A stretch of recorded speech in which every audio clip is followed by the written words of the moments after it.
Welcome to our live learning event today. Today we're talking about connecting and building relationship and fostering quality connection with others. I know that a few of us have been following along. I see a good number of familiar names and faces, but just in case you are jumping in for the first time or brand new, quick little recap just to orient where we are. This is part of our mental wellness learning program under the whole health and wellness mind-body pillar. We've been building up and delivering this mental wellness learning program since May of this year. It's designed to both suit anyone who wants to follow along in order as a full series and curriculum, but it's also designed for anyone to jump in and out as you have time, as you feel the need. And these resources will be available to you on demand too, for any time you want to rewatch or jump in and out of our content. We've been progressing through a few different learning themes. In May, we kicked off our quarterly learning theme on releasing, where we were starting with a one-on-one learning topic on processing just a really long, difficult year, processing big emotions, and then moving into our 201 learning topic on knowing and navigating burnout that can really perpetuate when we have big emotions, big stresses that are bottled up. In the third quarter this year, we opened up our quarterly learning theme on regrounding. So what do we do after we've released big emotions? We want to kind of reground and calm again. So we started our 101 learning topic on practical mindfulness to ground our body, really talking about the science of stress, what it is, and how we can practically use mindfulness to help calm our bodies down. Then we moved into our 201 learning topic on mindfulness to ground the mind, really understanding how our thoughts, emotions, and reactions are wired, and how, again, we can practically apply mindfulness to become more aware of, but also help calm some of those thoughts and reactions when we're triggered and stressed. This last quarter of the year, so crazy that we're here already, has been focused on reconnection. Our 101 learning topic, if you followed along, was around reconnecting and growing our self-relationship. So talking about self-views, how our self-views form, and how we can grow healthy self-talk and self-relationship. And today we are kicking off our 201 learning topic, our final learning topic for this year, the cap, if you will, where we're talking about reconnecting and growing our relationships with others. We created this curriculum so that it felt applicable not only to this year and where we are, but that it would stay evergreen and applicable all the time. Where when we think about things that trigger or stress us, we think of this curriculum as kind of a cycle to work through, to release big emotions, then reground, so that we can eventually reconnect with ourselves and others in a healthy way again. On our docket for today, we're first going to be opening up with some education to understand just how connection is wired, why it's important, and what can get in the way of connecting, things like triggers, judgment, and bias. If you've already been a part of our sessions, you know this. If you're new, we always like to start with some science-backed education. We like to say science over stigma here, where we really want to educate people, but also destigmatize our conversations around mental wellness by providing some science-based tangible learning first.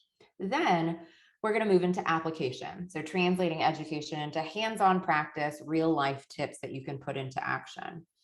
Today, we're going to be going through a variety of tangible tips to foster better quality connection, whether that's in remote world or as we're reintegrating to be back in person more often, as well as tips to repair conflict when triggers and conflict do pop up.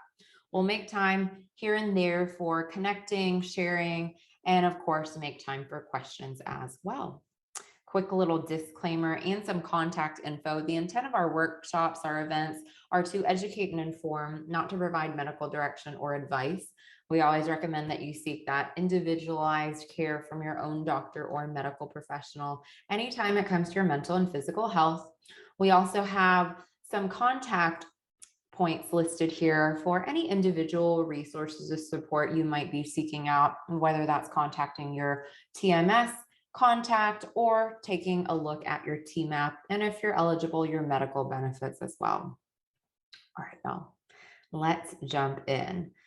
So when it comes to human connection, whether we are introverted or extroverted, when we haven't gotten good quality connection in a while, we feel it and we feel kind of off and we feel ourselves craving that connection.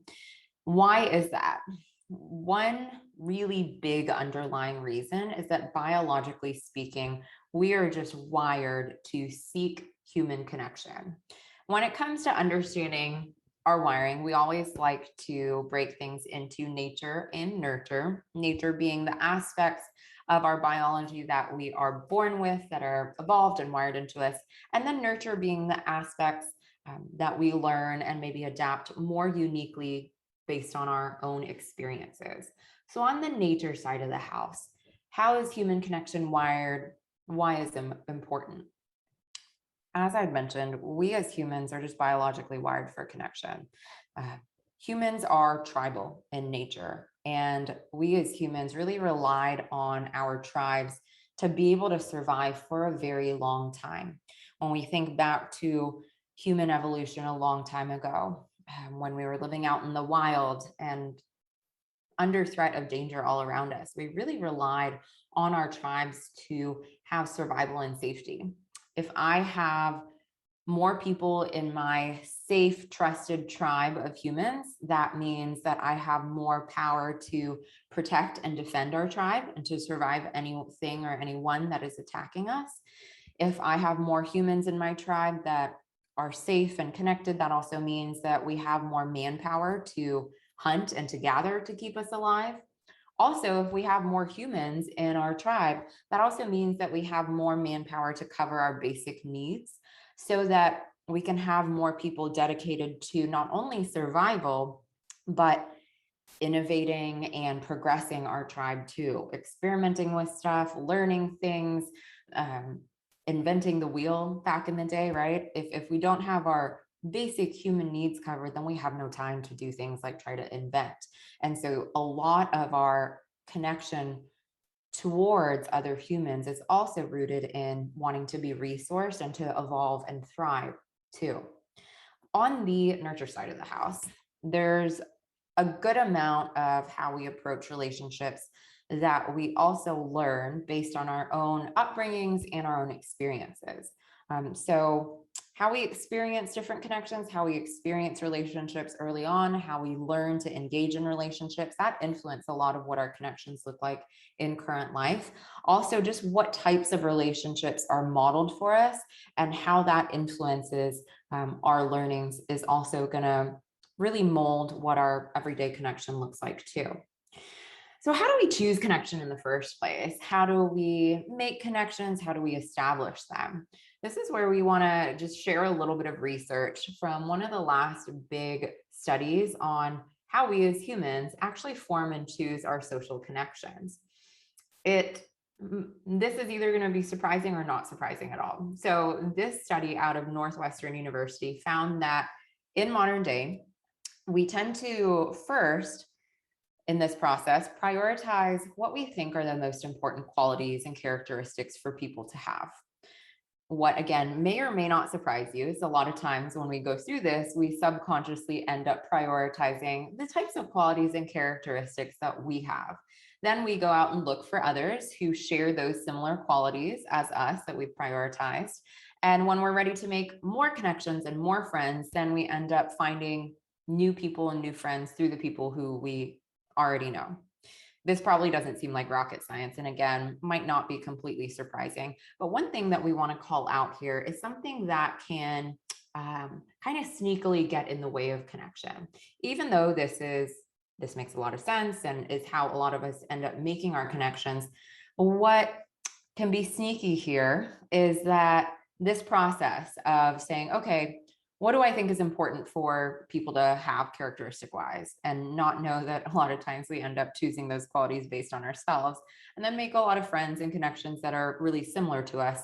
It just means that psychologically, sometimes we can be a little bit biased towards wanting to connect to people who we feel similar to. And then when it comes to people who we don't share similar qualities with, we'll be a little bit more disconnected or judgmental of them.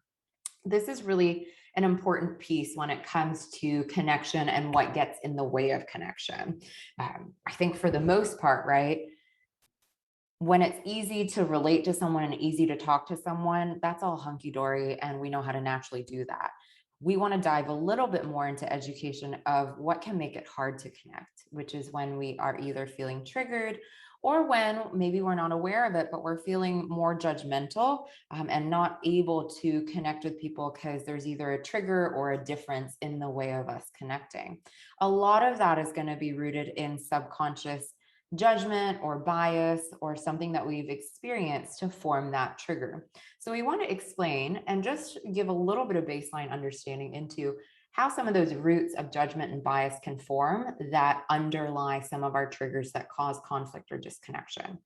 Research in general shows that when it comes to judgment and bias, one is that judgment and bias tend to be involuntary. It's not something that we choose to say, right? We're not going out into the world and saying, I'm going to be extra judgmental today. It's something that just pops up for almost all of us, very involuntary. Second, judgment and bias will generally favor our individual in-group. Basically, again, like the last research study shows, will generally favor those who we feel like we have a similarity or connection to. Third, research shows that when it comes to judgment and bias, that our judgments and biases won't always align with our stated beliefs because there's that difference in conscious versus subconscious. Because so much of judgment and bias is subconscious and involuntary, what we consciously say we believe sometimes won't always match up to our actions because those end up being so subconscious. The good news in all of this is that research consistently shows that judgment and bias is very malleable and very changeable, especially when we're practicing things like mindfulness or behavioral work or mental health work to understand how we're wired, understand some of these subconscious judgments that we have so that we can start to be more conscious and start to change them. One other thing to note here is just a really interesting takeaway that I think is important for a lot of us to know when it comes to this concept of our in-groups versus our out-groups. So I think that for most of us, we hope that we're not judgmental or that we're not biased. And when we start talking about some of this stuff that can get in the way of our connections with others, sometimes it feels really complex or maybe uncomfortable because at the end of the day, all of us hope that we're open-minded and that we can connect with everyone no matter what. But it's important to just start as we can be comfortable taking a look into what involuntary and subconscious judgments and biases we might have. Because when we don't take a look, that means that they'll just always be there without us knowing. One important, interesting thing to note, again, in the research is how we tend to view people within our in-group versus our out-group. Again, the basic concept here is that our in-group are people that feel similar to us, that we feel like we have a connection with. Our out-group being people that don't share that feel more different. Research has shown that when it comes to our in-group, we tend to see people who are in our in-group as unique individuals with a lot more curiosity and empathy that we show towards them to explain their behaviors, attitudes, or attributes. So research basically shows that if we take someone who's in my in-group and ask me about, why do you think they're behaving this way? Then I'll have a lot more curiosity and empathy around, oh, well, maybe they experienced this in life, or maybe this is why they're doing that. Whereas when it comes to our out group, we will tend to see people in our out group as all the same when it comes to behaviors, attitudes, and attributes. So instead of saying, I wonder why they're acting this way, it'll say, oh, everyone in this out group tends to be that way. Why does this happen? And how can all of this be involuntary if, as we read this, right, all of us are probably consciously like, no, this can't be right, and this can't make sense.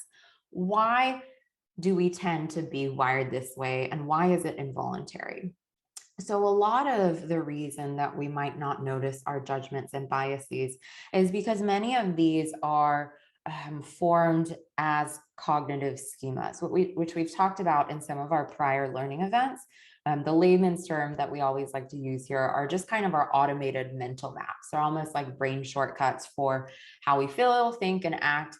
And many of these are automated and learned based on our past experiences or our modeling. Our brain learned from some past experience that when I was in this situation and I interacted in this way and these environmental factors around, that the next time I experience anything like this, I should expect the same result to happen.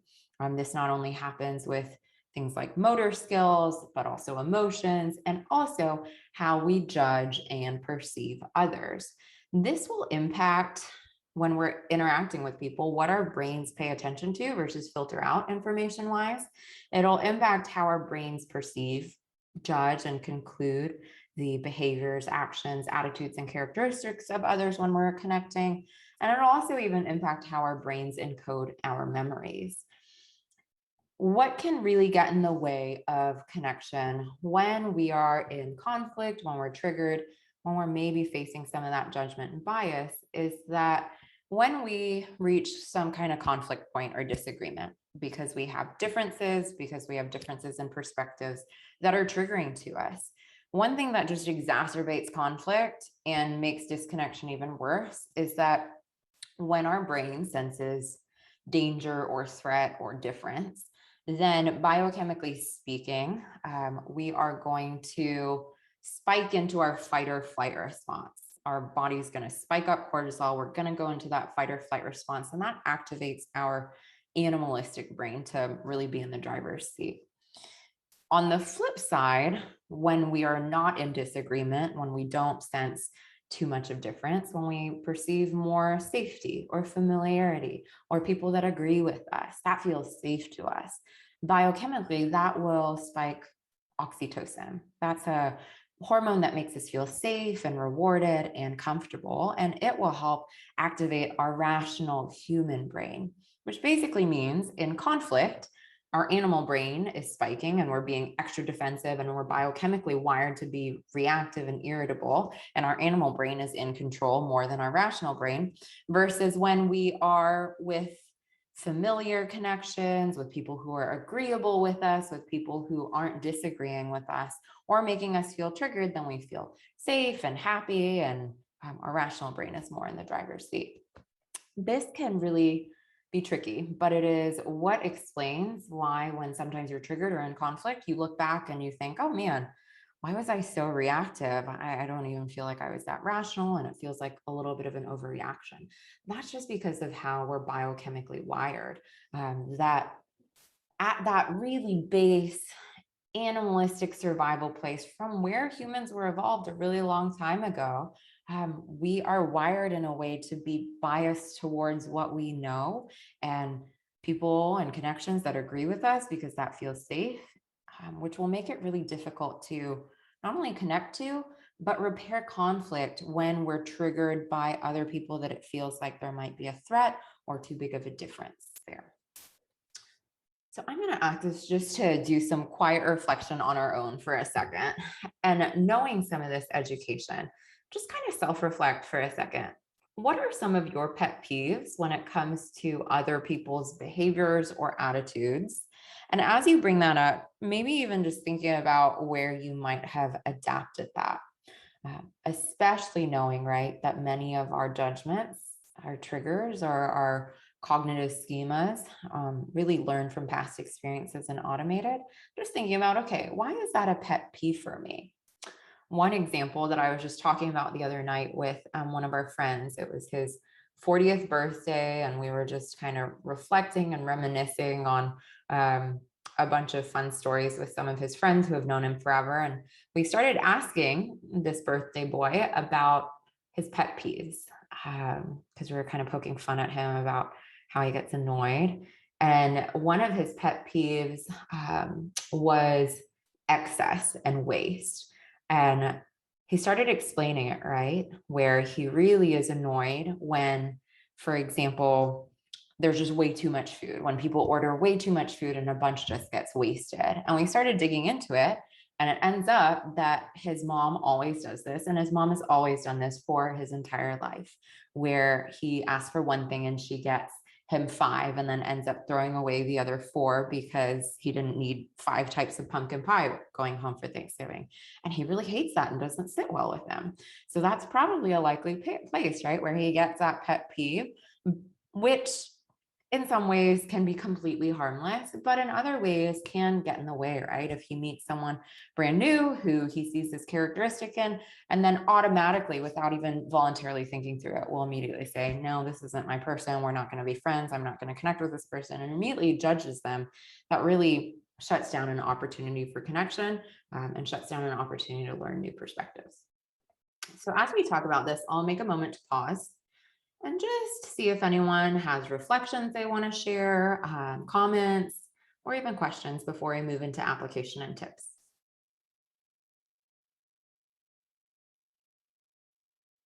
Okie doke. Well then, let's move now from education into application. So again, we always like to start with education just to provide some insights rooted in research and science around what drives and what's the foundation of some of these mental wellness concepts that we talk about. And then we like to move from concepts into application. So how do I actually put this into practice and take action on this? This is where we're going to go through 3 different sets of tangible tips to help foster better connection, but also to help repair conflict. So first thing that gets in the way of connection is probably going to be conflict and trigger when we're butting heads and in disagreement. How do we work through conflict? So we have 3 top tips here to offer kind of as a framework for working through conflict. When you're in conflict and you really want to be able to repair and move past it, the first thing that we would offer is to try to validate the relationship as you approach someone, but also check their capacity to have the conversation to try to repair the conflict. So what this can look like in practice, right, is to say, okay, our relationship is really important to me, and I want to figure out how we can understand each other more, and then do the capacity check. Are you up to talk about this?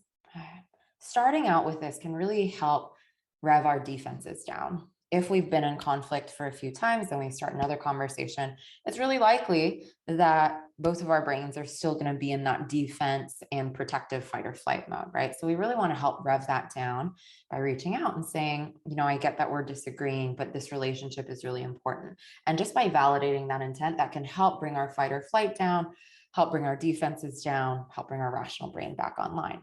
The other thing here we're doing is capacity checking, just asking the person if they're in the right headspace to be able to have this conversation so that they can check in and say, okay, yeah, I think I have the space for it. Or to be able to say, no, I'm still way too triggered. Let's delay this for later. So that we're not pushing or forcing a conversation, but again, that we're helping lower defenses and make sure we're on the same page before we try to start. Second tip in repairing conflict is really to try to seek to understand. Try to understand the other perspective here. What really gets in our way, especially in conflict, is that we make a lot of assumptions about what the other person's perspective and their intention is, especially when we feel triggered or attacked. We'll automatically assume that that was the intent of the other person. But if we kind of do a role reversal, right? I think all of us have accidentally upset someone before. And most of the time we're not setting out, like we're not waking up in the morning saying, I really want to piss this person off today, right? It's not normally our intent. And when we accidentally or unintentionally upset someone, I think we would all want the opportunity to explain ourselves and hope that the other person would understand it from our perspective. That's the same thing we want to offer to others, is to ask and to seek to understand where they were coming from. This doesn't mean to just give them a pass, right? But it means that we can start to understand where they were coming from so that maybe we can come back together and repair the conflict. In practice, what this can look like is saying, okay, I felt or observed or experienced this situation in this way, but I do recognize that this is my own perspective. How did you experience this and what was your perspective in it? So that you're giving room to state your own feelings, but you're also making space and giving room to understand the other person's perspective. This is a really critical one in being able to repair conflict. Third and last tip that we have is to really orient around needs, to try to orient the conversation around needs and action and moving forward. In practice, what this can look like is just asking, okay, what do you need? Or what do you need to be able to move forward? Or what can I do to help repair this? This can help us move out of the minutia of kind of sometimes feeling like we get stuck or bogged down in talking about perspective and feelings, and moving into action so that we can start to move forward, put things into action to actually help repair occur. Asking about needs, orienting around needs is key here. This not only helps the other person be able to clarify to you what the need is so you can do something with it, but this is also somewhere where we want to hold ourselves accountable to make sure that we are identifying and communicating our own needs too. Without that action, it's going to be really difficult to act on repairing and gain each other's trust again. So again, our top 3 tips here for repairing conflict: validate the relationship, make sure someone has the capacity to have the conversation first, then really seek to understand, fill in the gaps of your assumptions with actually listening to the other person's perspective, and then orient around needs so that you can take action and move forward in the relationship. Any questions on this before we keep rolling?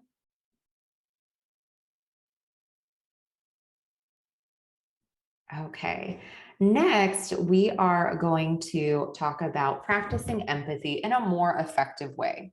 I think we all know what empathy is and have talked about it and heard about it before, but oftentimes we find that empathy kind of gets misunderstood as just trying to imagine what someone else is going through, and that's it. It goes really beyond that. And when we stop ourselves there is when empathy isn't really effective. So we want to give and offer a few tips around practicing empathy that can be more effective, especially in connecting with others or repairing conflict. The first thing to note here is that empathy is not just projecting. Again, I think a lot of us think, because this is how a lot of us have learned empathy, that empathy is just projecting, where you imagine what someone's going through and then just assume that that's the truth. Yes, empathy does start there, but it doesn't end there.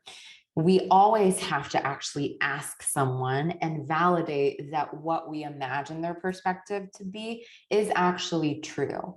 Otherwise, again, we're just projecting ourselves onto others. And a lot of times that is not going to be the full truth. So in practice, we have to go beyond that. We have to go beyond just imagining what they're thinking, especially because normally we're just projecting what we think onto them, and actually ask and confirm what another person's perspective is. And try our best, sometimes this is really hard, but try your best to listen and practice openness when someone actually has a new perspective. This is going to be so key when it comes to differences and conflict, and being able to repair conflict, but also to build connection with new perspectives, new people that you might not have expected to connect with otherwise, because it allows you to view something in someone else's shoes in a different way that you wouldn't have otherwise had insight into. Second tip here around empathy is to remember that empathy is not the same thing as sympathy. What's the difference? Sympathy means really kind of feeling bad for someone, whereas empathy means feeling and understanding the same feeling, being able to relate to the feeling. The differentiation here that's important is that sympathy, when you're feeling bad for someone, kind of implies that there's a power differential, right? Whether we intend to or not, will sometimes be received as, oh, I feel bad for you. And sometimes we can receive that as, okay, that doesn't feel great. Like, no one likes to have someone feel bad for them. When someone overtly does that, even though we know it's not their intention, it never really feels great, because again, our brains will automatically a lot of times just infer some kind of power differential, and that's disconnecting. We want to be on the same level and we want to feel on the same level, because that's what helps us as humans connect. So in practice here, even if you are feeling for someone, instead of leaning into sympathy where you're feeling just bad for them, try to find ways to eliminate that power differential. Try to, for example, just share common ground or find common ground, and understanding. Try to relate to the last time you felt like this or experienced something like this, or just open-endedly ask what you can do to support, instead of trying to say that you feel bad for them, or do the whole like thoughts and prayers thing, or try to provide advice too, right? That's That's oftentimes the most well-intended, but the worst feeling thing to receive is when you are in a rough place and people just start spitting advice at you. What can help more is just someone asking you what you need, what they can do to support you, so that it communicates that they want to help, but doesn't make you feel like you need to take advice or that you should be doing something other than what you are already. Last tip here around empathy that helps connect is to remember that empathy isn't people pleasing. That empathy requires boundaries still to be able to be mentally healthy. Boundaries are something that not only apply in empathy, but even apply in what we were talking about around repairing conflict. Empathy doesn't mean that we just let everyone do whatever they want. Seeking to understand people doesn't mean that just because we understand where they're coming from, that we let them do whatever we want or that we let people be disrespectful to us. Empathy, repairing conflict still requires boundaries, right? So try to stay in tune with yourself and what you need. For example, in a repairing conflict situation or just in a conversation that gets triggered, maybe practice communicating boundaries like, hey, I really want to understand your perspective, but in order to feel respected, I'm going to need you to not call this silly. When we set boundaries, we really want to focus on being clear and communicating need and impact, right? I need XYZ, otherwise I'm not going to be able to engage in this conversation, or blah, blah, blah will be impacted. All right. Any other questions on empathy before we move to our last set of tips on fostering connection in remote and in-person world?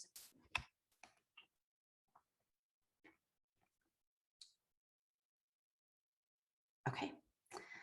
Last set of tips here for fostering connection. And we've broken this into a few sections here. First tip we have to offer is to practice what we call connection journaling. This is really an activity that we like to recommend people take in order to just reflect and take inventory on your own individual preferences around connection.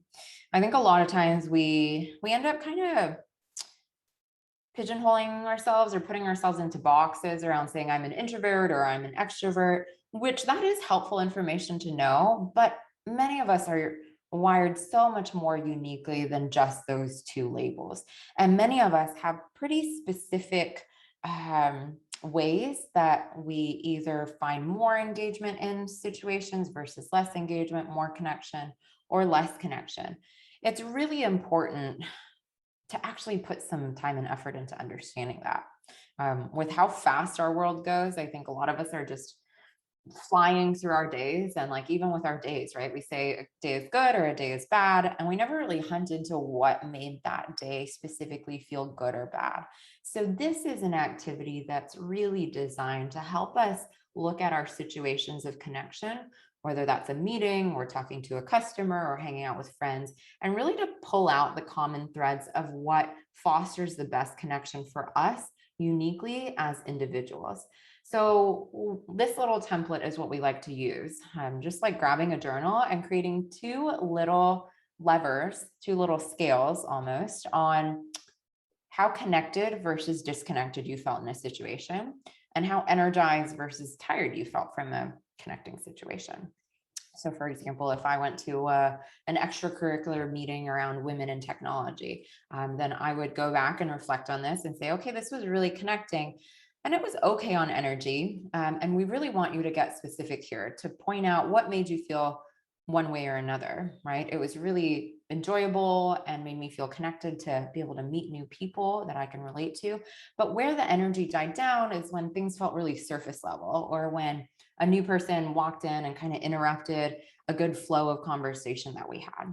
This will help you reflect on those situations where you felt the most connected, so that you can build and really foster more of those situations, right? If you know that you prefer one-on-one conversation that goes beyond surface level, maybe that means that you invest more of your time in one-on-one coffees than bigger group gatherings or lunches.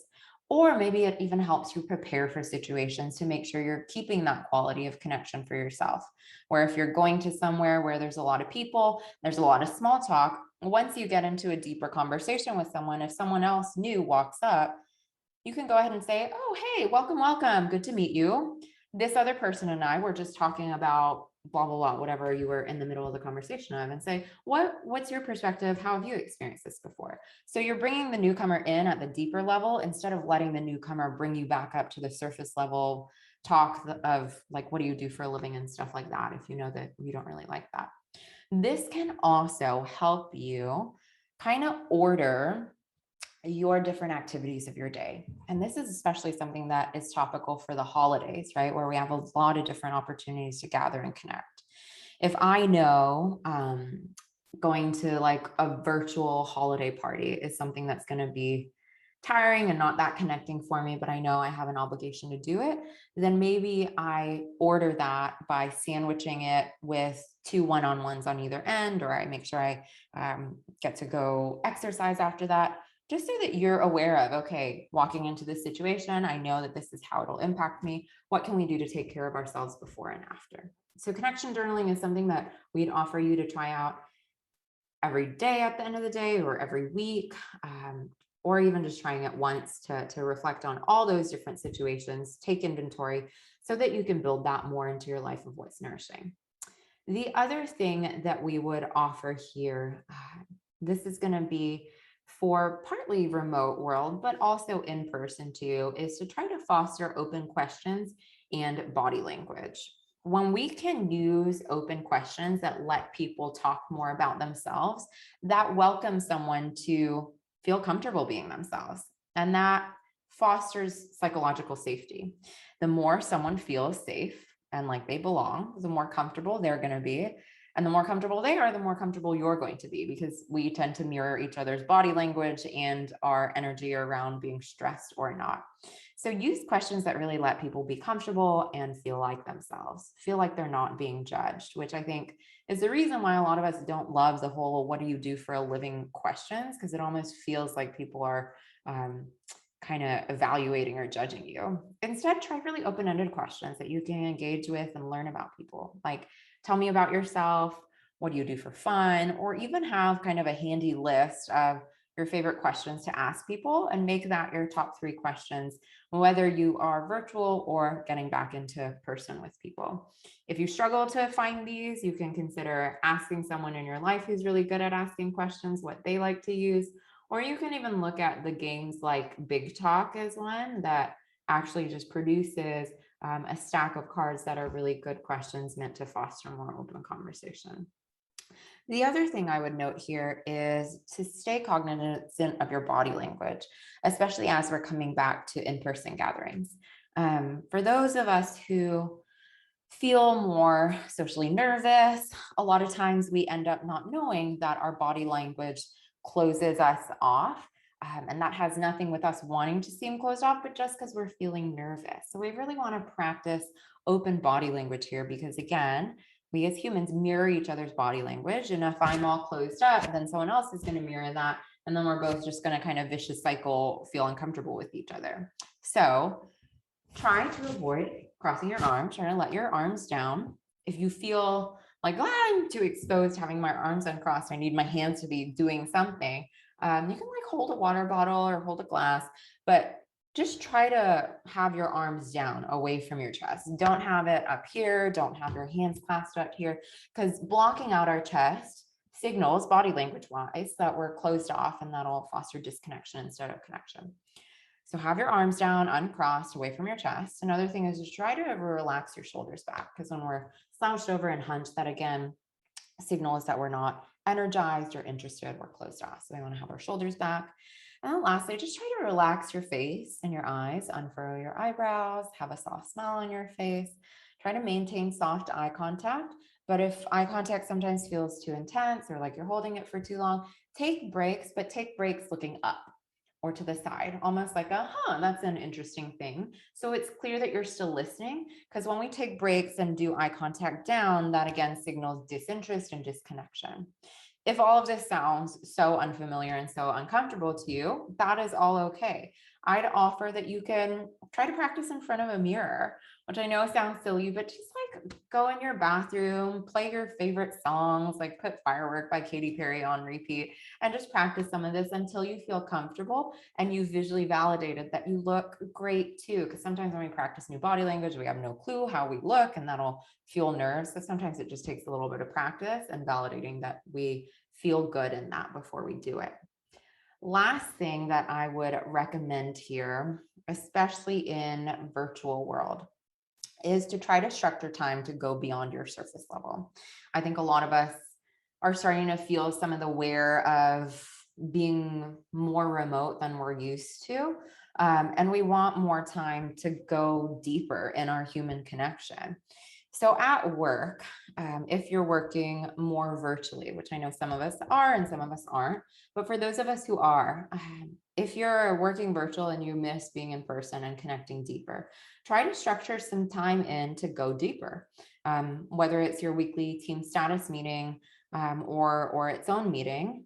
Like, for example, for status meetings, spend 10 minutes for each status meeting, letting everyone go around and just individually say how they're feeling, what they need, and what they can offer to the team, just so you can check in on a more human level and know what's going on instead of cutting straight into the agenda. Or maybe have a list of fun questions again for each person to answer, like, what's your favorite comfort food and what memories you have with it? Or if you could have dinner with any celebrity, who would it be and why? You could even start with those questions to make sure you're building in that humanity. Or even if you don't have time to work that into a meeting agenda, maybe have a separate meeting altogether once a week or once every 2 weeks, just to connect more as humans. In personal life, when we're having to be more remote, one big tip we would offer is just to try picking up your phone more than you are just texting people or video calling. A lot of us are sick of video calls. So if we don't want to do that, don't just go to texting. Texting can be so surface level because it's just words and it's really disjointed. Try to pick up the phone so at least we have human voice involved, which is another one of those instinctual signals to our bodies that we're connected with other humans. If you don't feel like picking up the phone, maybe even try doing the voice memo that we have a lot on phones. I had never used that until actually one of our team members showed it.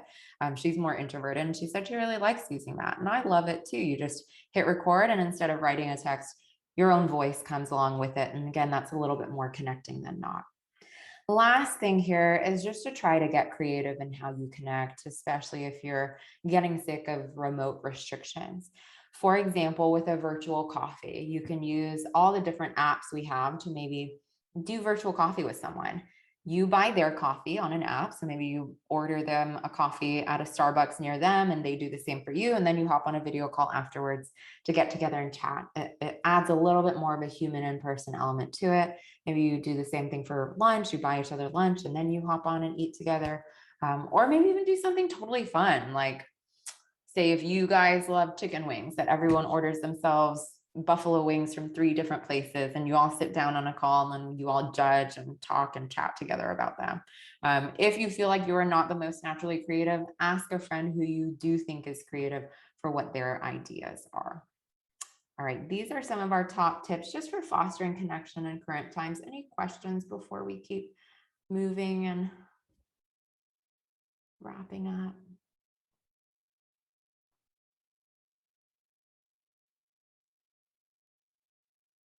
Alrighty, so we have a question on empathy. Curious to know if you have any good ways to suggest or influence the people around us to understand that others' behaviors aren't really about them and they're about the other person's experience. That does make sense. So,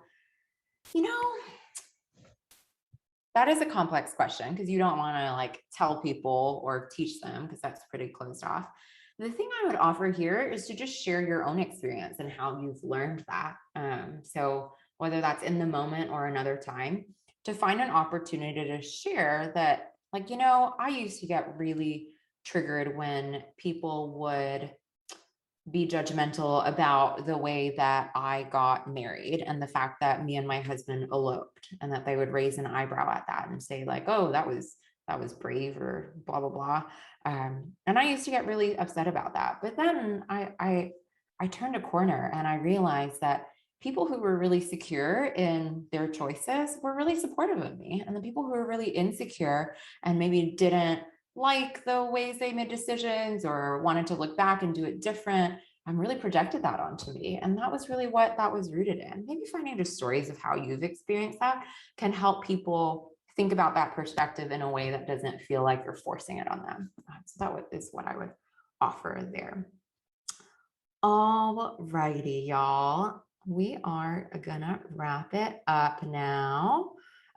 You are gonna get an email from our Recalibrate team that's gonna include some of these table topics as well as a link to the recording of this session when it comes out. Our table topics are always just kind of some conversational prompts that you can use and try out to keep the conversation going in your own communities, team members, even with your families or friends.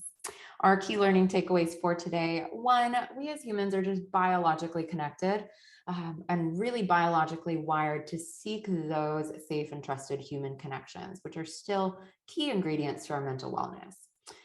However, connection doesn't always come easy. So we need to practice that awareness of what can trigger us, what can make us judgmental, so that we can connect not only with what's familiar and safe, but also get into connections when things feel disagreeing or a little triggering too. We can practice some of those tips we've talked about with repairing conflict, practicing empathy effectively, and fostering better quality, both in work and personal life as a starting place. All right, y'all, a few reminders and previews before we wrap up. There's one more chance to attend this specific session live. If you want to share it with any of your team members, you'll get a link for all of our upcoming live events and the registrations. And then in December, it's not end December, but I think it's the second week of December, right before the holidays, we're going to have one more live learning event that's really kind of meant to be a capstone end of year event, especially for those of you who have been following along. We want to make it just a more special event to reflect back on everything that we have learned and give y'all a way to keep engaged and almost act as kind of ambassadors for the program and sharing the learning continuing. As always, don't forget that you have your TMS contacts, your TMAP benefits, and if you're eligible, your medical benefits to review too if you're looking for more individual resources and support. I'm going to open it up for questions. We'll also throw the QR code on this screen that allows you to give feedback in 3 questions to help us know what programming you like, what you would want adjusted for future programming too. All right, y'all, I'm going to open it up for any questions, comments, thoughts.